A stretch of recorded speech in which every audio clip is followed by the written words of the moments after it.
Hello, everybody. Oh, hello. Welcome back for another deck profile video. Today is going to be the first deck profile that I am doing for Sword and Shield decks. There's been a lot of great Sword and Shield decks that I have started to see online from the US at least. I've seen some great stuff from Orobomb and Stelios and all that other stuff. I've been working on this deck. This is a Lapras VMax deck. I've been working on this deck for about 3 weeks now, 2 or 3 weeks. So I have not necessarily looked at their deck lists. I'm sure there's going to be lots of similarities because the cards that are coming out are pretty obvious, like what you would use, but there might be some differences. But yeah, just I think look at this one, look at some of their videos as well, see what kind of deck profiles that they're running. Rare Candy, I know, has some good deck profiles coming up too, so check them out for more thoughts and ideas on Lapras V and VMax. But before we get going, well, now that we are going, I should say, let's just jump into it. You can see the version of Lapras V and VMax. I'll tell you what I think its strengths and its weaknesses are, and sort of how you run this deck a little bit as we go through the deck profile. But if you want to see this deck in action, I did a video with my friend Tony. We had 2 games. The first game, Tony just basically donked, which was sad, but we played a second game. He's got a very interesting grass deck he's trying out as well, so you'll get to see a little bit of that, which made this matchup a little different than you would normally play this. But yeah, I think this deck has got a lot of potential though, so let's just jump into it. All right, so let's start off with the Pokemon. And the Pokemon of the hour for this deck is, of course, Lapras V. It is a V card, which is coming out in the new set of Sword and Shield. It is like the GXs of Sun and Moon. Gives up 2 prices. This is 210 HP. Obviously, it's a water type. It has 2 attacks, both of which are actually fairly relevant. You won't probably use the second attack too often, but sometimes. First attack, though, for colorless energy, you can attach a water energy from your hand to this Pokemon and then switch it with a Pokemon on your bench. That is really relevant if you're going second and on your first turn. You can first play a supporter, then attach an extra energy for your turn with this attack and put something up front that you don't care if your opponent necessarily knocks out. Now, not ideal if your opponent is going to knock something out, but it has to be. So there's another card that allows you to accelerate energy, which you'll see in a second, that you have to accelerate only to benched water Pokemon. So that's why this attack sort of has a synergy with that ability. So we have 2 Lapras Vs, and then 3 Lapras Vs, I should say, and then 2 VMax Laprases. So VMax Lapras, these are the new big boys of the format. They're evolutions now, so the idea of big basics, it'll be around until tag team Pokemon get rotated out, but this I think is really nice because it's hard to gust these up. So 320 HP, very big Pokemon, and its attack is something I really love about this Pokemon in the new format. Its attack is 3 colorless, but you're probably gonna have water. 3 colorless energy, 90 plus 30 times each water energy attached to this Pokemon. So it's very similar to Quagsire or I think Palkia, or there's a few Pokemon that have similar attacks to this, but this one I think hits really hard for the numbers. So 3 energy, assuming they're all water energy on this Pokemon, means you're hitting 180. 4 energy is 210, 6 energy is 270. So for 6 energy, you can knock out a tag team Pokemon exactly. And Choice Element won't matter because it's not a GX. So the only thing that will stop you from knocking that out is one of those new big candies or whatever, the thing that adds 30 HP. But this does not have a ceiling in terms of damage output. So 6 energies is 270. 8 energies would be 330. So 8 energies knocks out another 320 HP VMax Pokemon. 9 energies can knock out Snorlax without VMax, without buff padding. And then with buff padding, how much would you need? You would need 90 plus 10 energies. So for 10 energies, you can knock out a Snorlax VMax. It's a lot of energy, but this deck is really good at accelerating energy. So I like this deck because it has potential to knock out the biggest Pokemon in one hit. So how do you accelerate all that energy? This is where these next Pokemon come into play. you have 2/2 line of Snom, and then Frostmoth. Snom is just the basic that evolves into Frostmoth. Nothing about Snom is relevant other than it only has 1 retreat cost. Something to keep in mind. But the Frostmoth has an ability that says you can attach a water energy to one of your benched water Pokemon as often as you like during your turn. It's kind of like infinite acceleration to a benched Pokemon from your hand. So you need to get the energy into your hand, but other than that, you can sort of do this throughout the game and just sort of load up a Lapras or any other Pokemon that you might have in this deck. Now, the other card that I have opted to play in this, and I've seen versions that don't run this, but I think it's important to be able to spread your energy out, but then be able to take really big knockouts if you need. And that's why I play a 1/1 line of Wooper and then Quagsire with the washout ability. Now, its washout ability, if you're not familiar, is that you may move as often as you like a water energy from one of your benched Pokemon to your active. So Frostmoth can accelerate everything to the bench. Quagsire can then move all of that water, or as much as you need, to the active Pokemon. And I think that is a critical combination that makes this deck really scary, potentially, if you get set up. Now, what does this look like, though? This is 3 stage 1s that I'm talking about setting up here. That's really difficult. And even with some of the new cards, it's still a little complicated. But you'll sort of see a few of the cards that I put in to try to help with consistency. Outside of that, I have 1 Ditto Prism Star. We have so many evolution lines. Yeah, you need a Ditto Prism Star in this deck. And then finally, we have a couple of extra Pokemon for a variety of different purposes. We have 1 Dedenne GX to help us dig deeper into our deck. Because you have a lot of cards that discard, this is good to then get a completely fresh hand. Because you might have times with this deck, did have times where I found myself with dead hands and nothing to do. So you have a Dedenne GX. I also have a Blastoise and Piplup GX. I like this card still because it can accelerate energy from your hand without it needing to be... It accelerates energy and heals at the same time, so there could be certain matchups where it's useful. I haven't found myself using it all that much in matchups, but I want to keep it in because I think there is potential for it. I just love the card. I want it to have a place in some deck.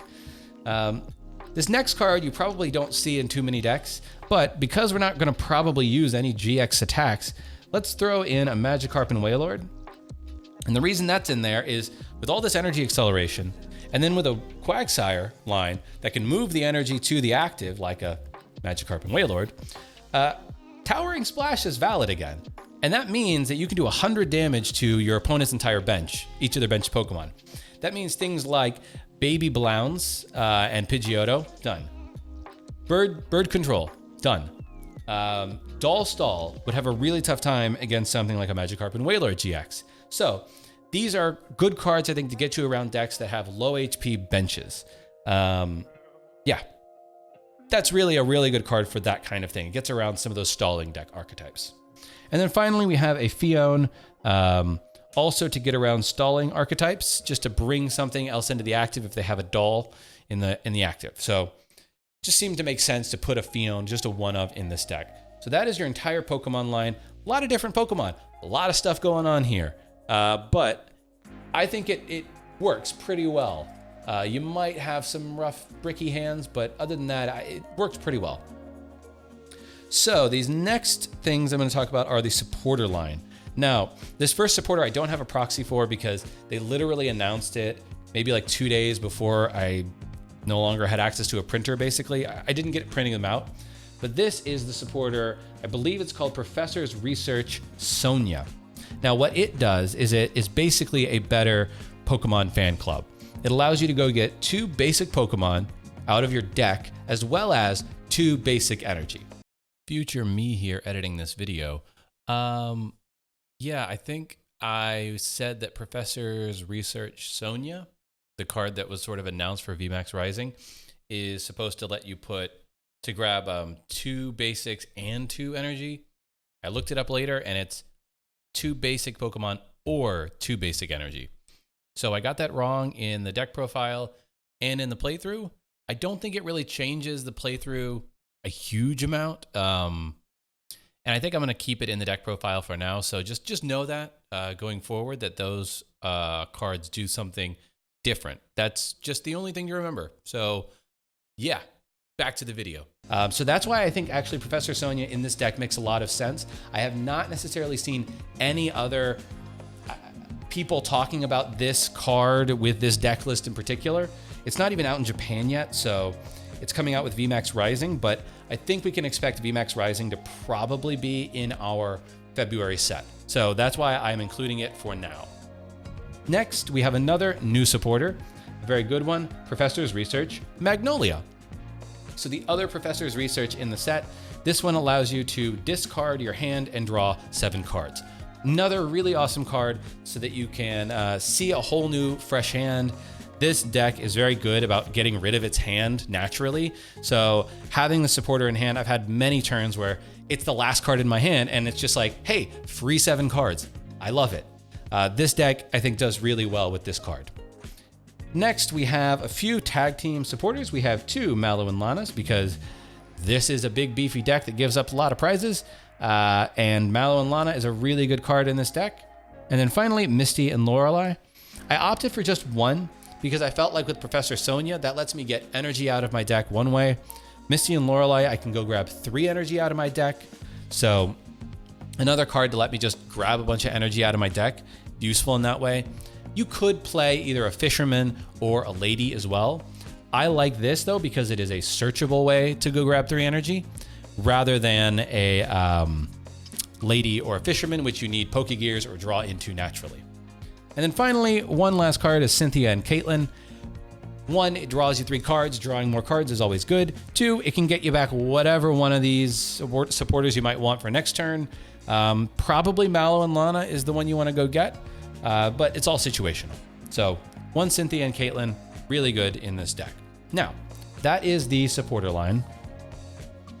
Let's now get into the items. A bunch of new items that also make this deck, I think, really viable. We are going to start with 4 Quick Balls.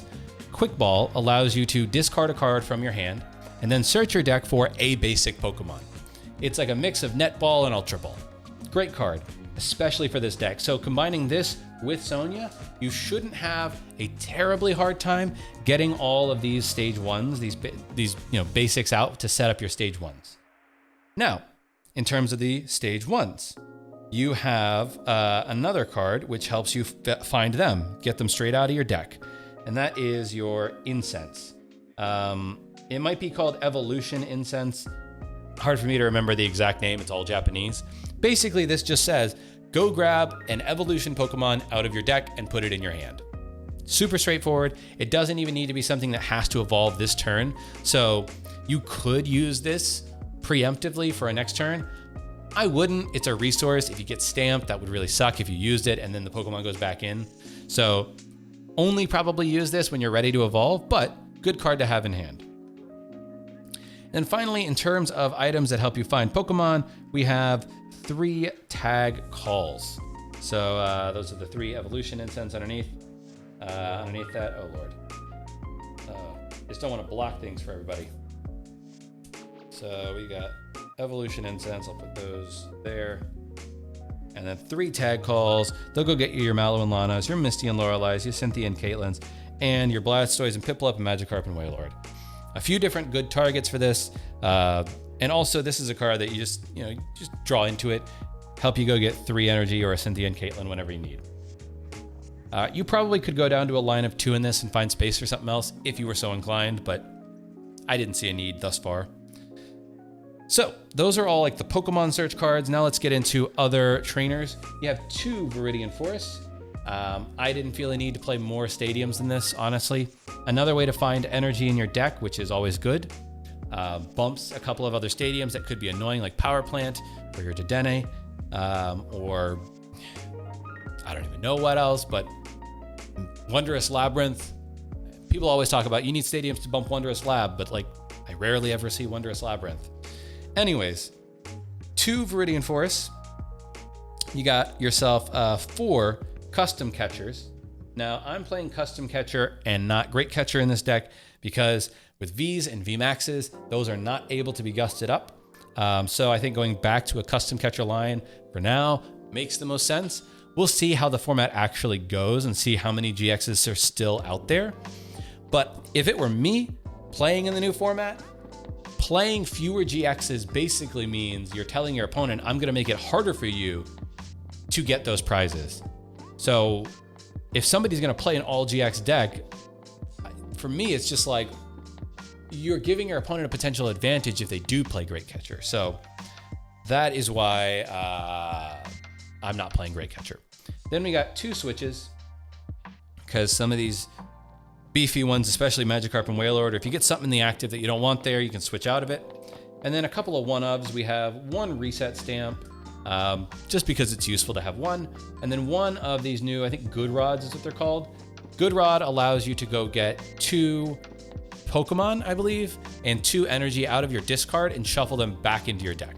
So that's good if you have to discard something useful with a Magnolia or a Quick Ball or something else early in the game. If you can find that, put them back into your deck, and then boom, go into a Magnolia per se. So that is all the items and trainers. And now, let's talk about the energy count in this deck. So for me, the energy count in this deck is, as I found out when I was playing against Tony, very good. It's a good energy count. It hits exact numbers, 4, 5. So we got 5, 10, 12 energy in this deck. Now, why 12 energy? As you'll see if you watch that video, 12 energy is exactly enough for 2 Lapras VMaxes to take knockouts on 2 tag team Pokemon. Like I said before, we might not see as many tag teams in the new format, so that might be an irrelevant number. Maybe you need to change the energy count around. I have found that 12 is enough for me to get energy in hand when I need it, but not have a handful of energy, right? So 12 energy I think is a really good number for this deck in general. I wouldn't go lower, because going lower means you're really limiting your Lapras VMax's maximum output. So yeah, that is the deck profile. Like I said, go check out the video that I did with Tony. You'll get to see another weird grass deck too that he's sort of working on. But yeah, this is a really fun deck, a good archetype, lots of different options, and we'll see where the format sort of goes for this archetype. But until Sword and Shield comes out, that is it for Lapras V and VMax. Let me know what you think of it in the comments, and I will see y'all in a future video. Carpe awesome.